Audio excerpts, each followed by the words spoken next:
So I'm actually noticing that your jaw is closed.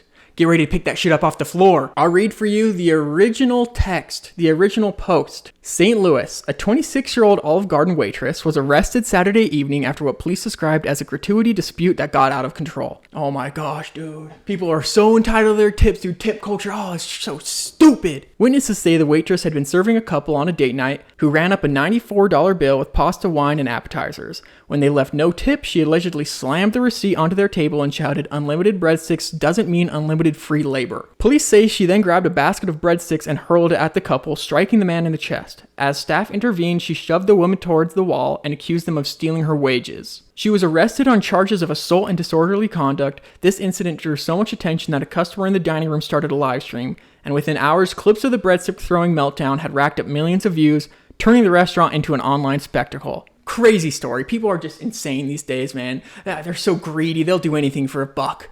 True. Like making up a false story and ruining somebody's life. That whole story I told you? Fake.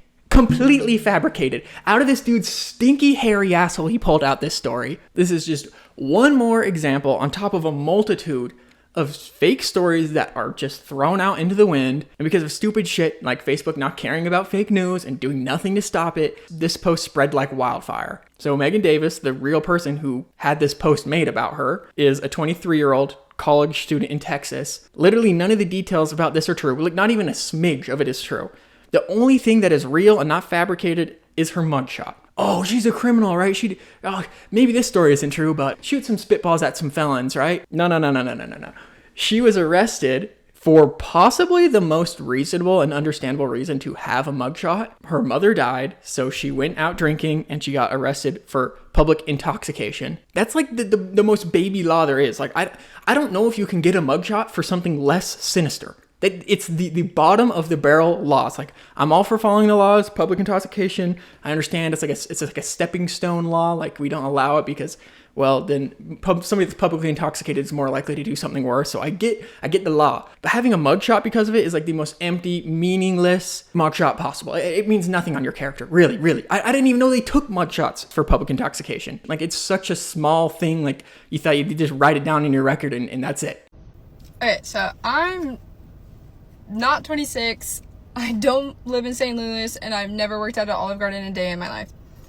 Recently, somebody decided to use my mugshot and create a fake story, probably using like AI or whatever, for why I got arrested, and it's went viral on Facebook. People are now making videos on TikTok, which is why I'm on TikTok now, and I'm trying to get my part out there. For the record, I was arrested for a PI in August, shortly after my mom had passed away, and that was already a low point in my life. And whenever that mugshot got the likes and reactions on Facebook the first time, it was like 300, 400 or something like that. And I already thought, to me at that moment, it was so many people, and I was already so low, and it was just a lot. And now this has resurfaced, but with a different story, like a crazy one at that, with my information being leaked out onto like some of these pages, and I'm getting text messages, and it's just it's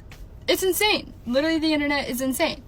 It is so frustrating and sad that this kind of stuff is so prevalent nowadays. So you can tell, like, obviously she was at a very low point in her life. Her mom died. Then she gets arrested for public intoxication, like two very hard, difficult things you have to manage. And then on top of that, some goober, some freaking shit for brains decides to make a post, get a couple doubloons off of engagement on Facebook, and potentially hurts her future forever. I mean, this kind of stuff stays on the internet forever. And if people aren't doing like a thorough check into what's true and what's not, she could have a potential employer in the future be like, "Oh, you're the crazy bitch that threw breadsticks at somebody. I'm not freaking hiring you." And she can argue that's not true. And hopefully doing things like this, having this social media that she's now started, she literally didn't even have a TikTok before this at all. She's trying to put the truth out there so that she does have some sort of protections in the future. But it's just so frustrating. So the stupid ass Facebook page that posted this is called Pure Videos. Now, I know that Facebook is made up of the freaking old farts, the cobweb coochies. Like,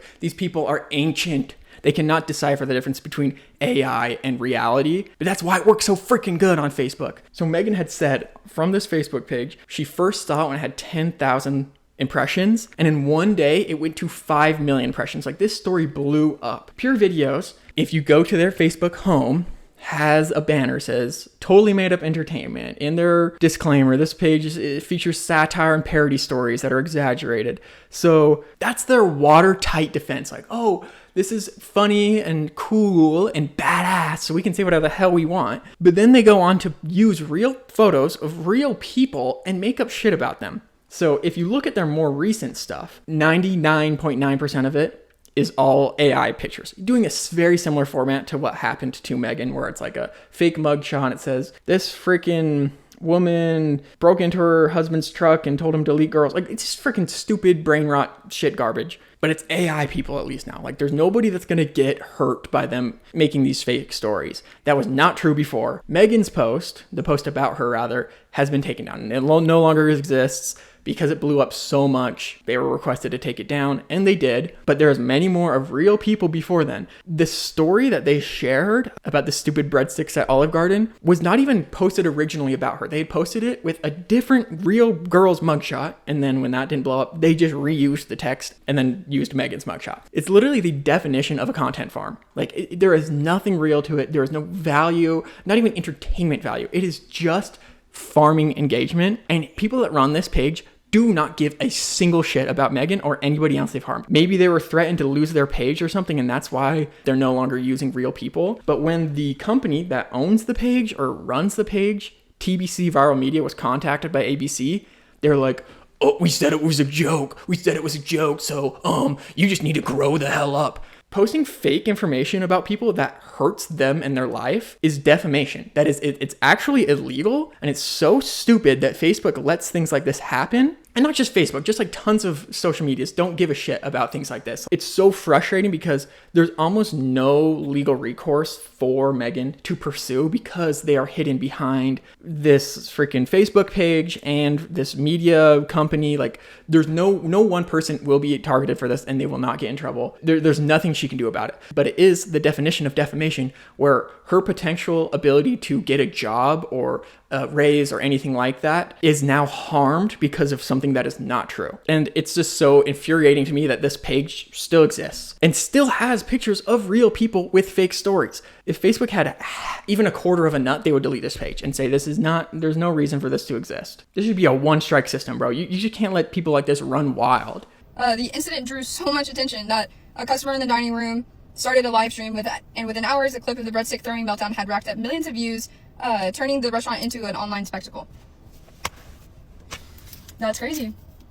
That's very crazy. I sound very hot-headed, very entitled, a brat, I think is what someone said, a piece of shit brat. Here she's talking about people calling her a piece of shit brat, all these comments she was receiving. Somebody found her real mugshot and the police record attached to it and posted it in the comments. People then were able to find her real information, her name, where she actually lived, all these things, and started like messaging her and harassing her. You have the real police report. You can read why it happened. People don't give a shit. It's the same reason why all these people were harassing her in the first place. They didn't go look at the Facebook page. They didn't go see it's a fake Facebook page. They don't care. They don't go to the poster's homepage. They just repost it and stick a freaking huge stick up their butt and get mad. It's disgusting. Literally the way that everyone is taking this and reacting to this. And I've tried to report this page. I've tried to report the post. Facebook's not taking it down. I shared on Facebook, fake news, like, guys, like the real story, what happened. Obviously, I don't have a follow. I don't have, like, the account had like 1.7 mil or something like that.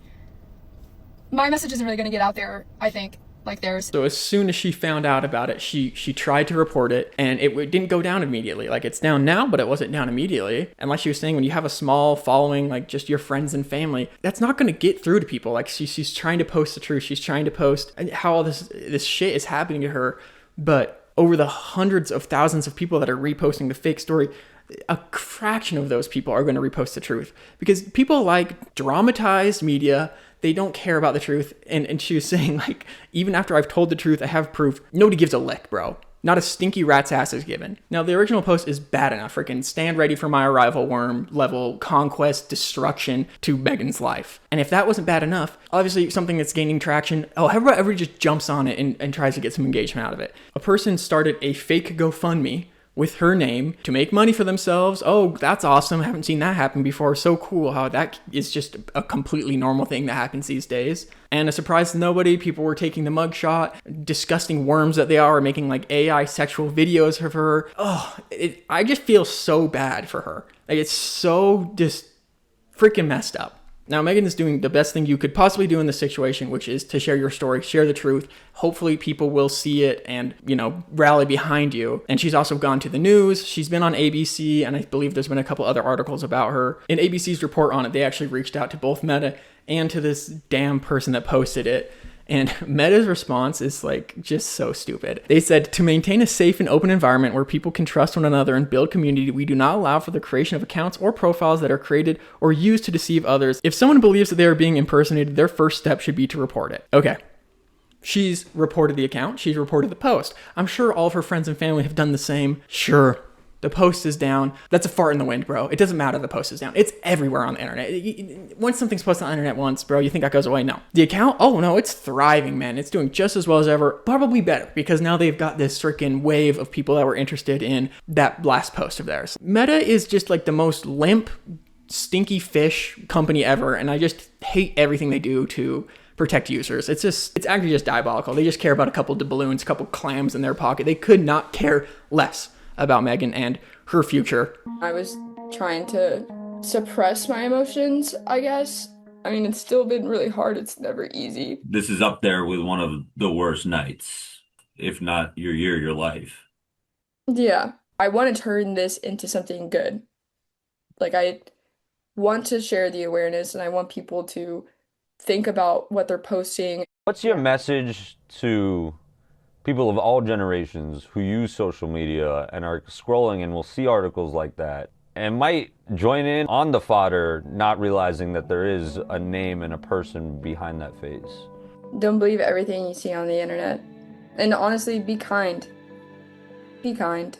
So Megan's been really open and honest about this whole situation. She's said multiple times, I want to make the best out of this situation, help people understand what fake news can do to people's lives, and sue me, but I hope she gets some sort of following on TikTok or Instagram or something, and some tiny bit of good can come out of this situation for her. In another interview she did, there's a couple of lines, it just makes you so sad. She's like, when asked about the whole situation, put it in one sentence, she just said, I just feel small. There's just nothing you can do when people say stuff about you and you're just one regular person. And after discussing in that article about how she's trying to get the post taken down, she just says, it's still there, more content is being created, more things are being said, and I just feel overlooked and unseen and unheard. Like, the person who's affected the most by this situation actually has the least say in how it goes down. Olive Garden did address the situation, and they said, this person does not work for Olive Garden, the incident described never occurred, the page that originally shared this false story has posted similar hoaxes involving multiple brands. But people just want to believe what they want to believe. On that post, the top comment to Olive Garden is prove it. People don't care. They just want crazy media. I mean, this is a tiny slice of what's happening in the world today, which is dramatized media. People read and click on the most horrible, disgusting news, and then they believe that about the rest of the world. They believe that about the rest of people. And that's the end of the story. I just feel so bad for Megan. Being in the same age, going to college, it's just so easy to put myself in her shoes and be like, yeah, if my mom died, I can't say I would do something different. And to then have one mistake spiral, it's so much worse. It's just, dude, it's just heartbreaking. I just really hope that something good can come out of this for Megan. So anyway, love you gamers. Bye.